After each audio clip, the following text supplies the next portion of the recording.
అందరికీ నమస్కారం. ఈరోజు ఎలక్షన్ కమిషన్ ఆఫ్ ఇండియా పిలుపు మేరకు వివిధ పార్టీల వాళ్ళని పిలిచి 2024 ఎలక్షన్లకు సంబంధించి కానీ ఆ తర్వాత కానీ ఓటర్ లిస్టులకు సంబంధించి కానీ పోలింగ్ ప్యాటర్న్స్ గురించి కానీ ఇంకెటువంటి అనుమానాలు సమస్యలు ఉన్నా కూడా అవన్నీ చర్చించాలి అని election commission of India YSR Congress పార్టీని అవుట్ రీచ్ ప్రోగ్రాంలో భాగంగా ఈరోజు పిలవటం జరిగింది. దాంట్లో భాగంగా మేము వైఎస్ఆర్ కాంగ్రెస్ పార్టీ తరఫు నుంచి నేను, మా పార్లమెంటరీ పార్టీ లోక్సభలో నాయకుడు మిథున్ రెడ్డి, మాజీ పార్లమెంట్ సభ్యుడు బేలాని చంద్రశేఖర్, వివిధ పార్టీ ఫంక్షనర్స్తో కలిసి ఎలక్షన్ కమిషన్ ఆఫ్ ఇండియా దగ్గర మీటింగ్ నిర్వహించడం జరిగింది. దాంట్లో 2024 ఎలక్షన్స్లో రాష్ట్ర వ్యాప్తంగా జరిగిన ఎలక్షన్స్లో ఈవీఎంల తీరుపై కొన్ని డౌట్స్ ఉన్నాయి. ఆ డౌట్స్ కొన్ని నివృత్తి చేయాలని అడిగాము. మరీ ముఖ్యంగా కొన్ని నియోజకవర్గాల్లో ఈవీఎంలకి వీవీప్యాట్లకి కంపారిజన్ చేయాలని కూడా అడిగాము. అవి మీరు చేయటం లేదు. దానిపై ఎలక్షన్ కమిషన్ ఆఫ్ ఇండియా ఇచ్చిన నామ్స్ ప్రకారము డబ్బులు కట్టినా కూడా ఈవీప్యాట్స్కి ఈవీఎం కౌంటింగ్కి మ్యాచింగ్ చేయడానికి కౌంటింగ్ జరపమంటే జరపట్లేదు అనే అంశంపై ప్రధానంగా డిస్కస్ చేయడం జరిగింది. ఇంకొక ప్రధాన అంశం బ్యాటరీ ఛార్జింగ్లు విషయంలో కూడా మా అనుమానాలు ఉన్నాయి ఈవీఎంస్ మీద అని చెప్పి అడగటం జరిగింది. పోలింగ్ కంప్లీట్ అయినప్పుడు బ్యాటరీ ఛార్జింగ్ 80% ఉంటే కౌంటింగ్కి వచ్చేసరికి బ్యాటరీ ఛార్జింగ్ 40 రోజుల తర్వాత బ్యాటరీ ఛార్జింగ్ మళ్ళీ 98% సందర్భాలు కొన్ని వాళ్ళ దృష్టి తీసుకురావడం జరిగింది. అదేవిధంగా పోలింగ్ ఆఫ్టర్ 6 PM పోలింగ్ శాతం ఆంధ్రప్రదేశ్లో ఎక్కువ నియోజకవర్గాల్లో పోలింగ్ శాతం పెరిగింది. అది సుమారుగా 4 కోట్ల ఓట్లలో 51 లక్షల ఓట్లు ఆఫ్టర్ 6 PM జరిగిన పోలింగ్లో వచ్చింది. దానిపై కూడా పూర్తిగా ఎంక్వైరీ చేయాలని చెప్పి మేము కోరటం జరిగింది. అదేవిధంగా కొన్ని పర్టికులర్గా మేము అడిగిన వాటన్నిటికీ వాళ్ళు ఎలక్షన్ కమిషన్ ఇచ్చి వాళ్ళు ఇచ్చే సమాధానం వాళ్ళు ఇచ్చారు. వీవీప్యాట్ల విషయంలో కౌంటింగ్ చేయడానికి లేదు అని వాళ్ళు చాలా నిర్బంధంగా చెప్పడం జరిగింది. బ్యాటరీ ఛార్జింగ్ విషయంలో అవి రీఛార్జబుల్ బ్యాటరీలను పెట్టడం జరిగింది కాబట్టి వాటిని పెరగటము తగ్గటం అనేది ఉండదు అనేది వాళ్ళు చెప్పే కార్యక్రమం చేయడం జరిగింది. అదేవిధంగా 6 తర్వాత పోలింగ్ జరిగిన దగ్గర మెండుగా ఎక్కువ శాతం పోలింగ్ జరిగిన దానిపై వాళ్ళు పరిశీలిస్తామని చెప్పడం జరిగింది. నియోజకవర్గం అయితే డేటా తెప్పించుకుని.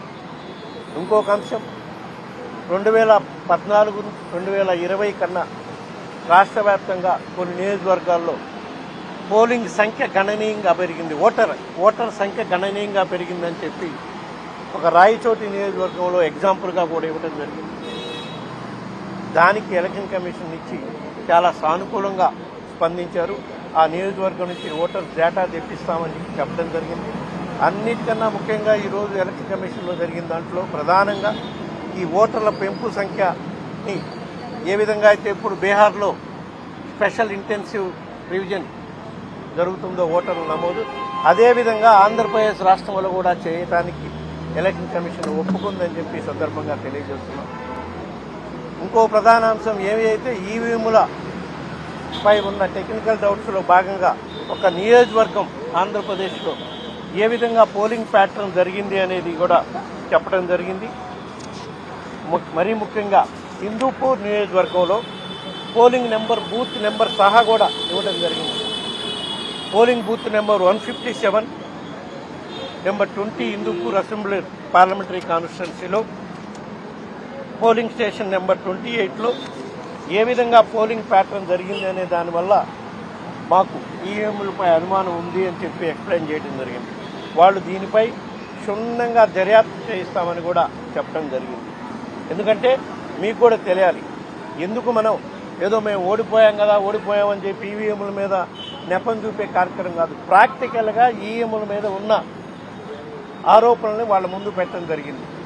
దానికి వాళ్ళు కూడా ఈ హిందూపూర్ అసెంబ్లీ సెగ్మెంట్లో పోలింగ్ బూత్ నెంబర్ 28లో జరిగిన పోలింగ్ ప్యాటర్న్ వాళ్ళకి ఎక్స్ప్లెయిన్ చేసాం. అందులో మనకి సైమల్టేనియస్ ఎలక్షన్ జరిగినాయి. పార్లమెంటు ఒక ఈవీఎం మిషన్ ఉంటుంది, అసెంబ్లీకి ఒక ఈవీఎం మిషన్ పెట్టి ఉంటుంది.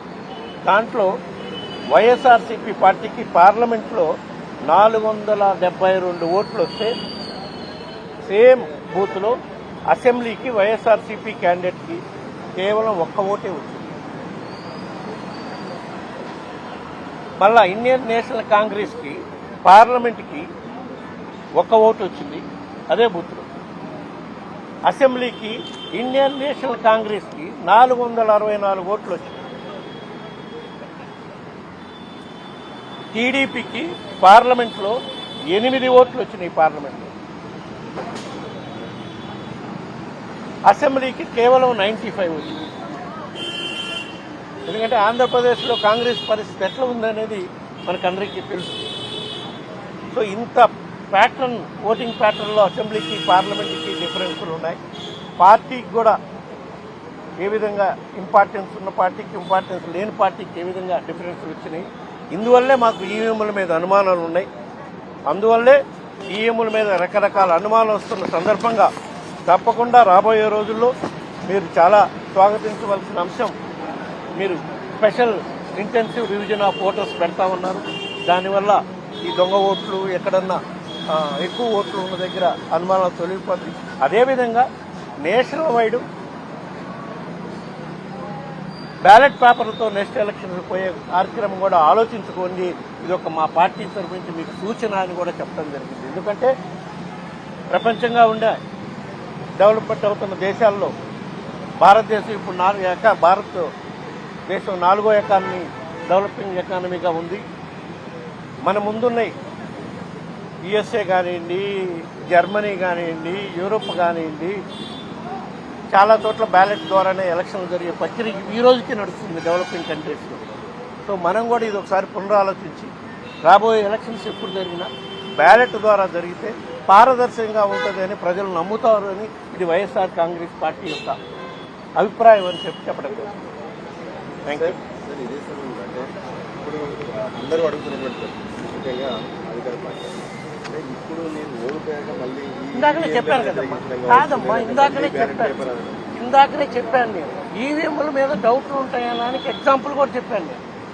ఈ విధంగా ఓటింగ్ ప్యాటర్న్ హిందూపూర్ కాన్స్టిట్యూన్సీలో వచ్చింది కదా, దాంట్లో మీరు ఒకసారి గమనించండి. నేను ఓడిపోయానని అంటాం లేదు, ఇట్లాంటి డౌట్స్ ఉన్నాయి. ఇంకా ప్రధానంగా ఇంకో డౌట్, చంద్రశేఖర్ గారు ఈవీ ప్యాక్ కౌంట్ చేయమని కోర్టులోకి వేసేశారు. వాళ్ళు ఈవీ ప్యాక్ కౌంట్ చేయకుండా మ్యాక్ పోలింగ్ చేశారు. మ్యాక్ పోలింగ్ కాదు మనకు కావాల్సింది, ఈవీ ప్యాక్ కౌంట్ చేయమని అడిగారు. ఈ రోజు కూడా ఇప్పుడు ప్రధానంగా దాని మీదే వారితో ఎలక్షన్ కమిషన్ ఆఫ్ ఇండియాతో వాదించడం జరిగింది. వాళ్ళు ఈవీ ప్యాక్ మేము ఎట్టి పరిస్థితుల్లో కౌంట్ చేయమని చాలా నిర్బద్ధంగా చెప్తున్నారు.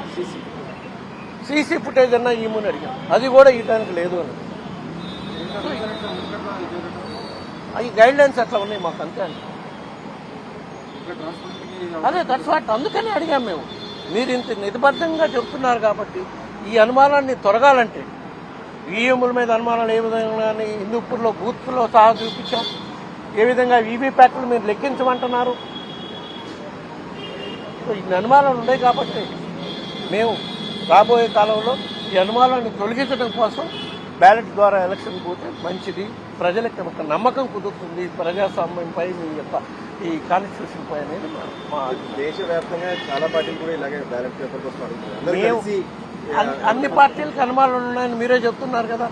మేము ఎవరితో కలిసి రాలా, మా పార్టీ స్టాండ్ మేము చెప్పాము. అటు మేము ఎన్డీఏతో లేము, ఇటు ఇండియా కూటమితో లేము. మా పార్టీ, మా పార్టీ అధ్యక్షుడు జగన్మోహన్ రెడ్డి గారు దీని ప్రకారం ఈరోజు ఆయన ఇచ్చిన దిశానిర్దేశం ప్రకారం ఎలక్షన్ కమిషన్ ముందు మా పార్టీ అభిప్రాయాలు మేము చెప్పడం జరిగింది.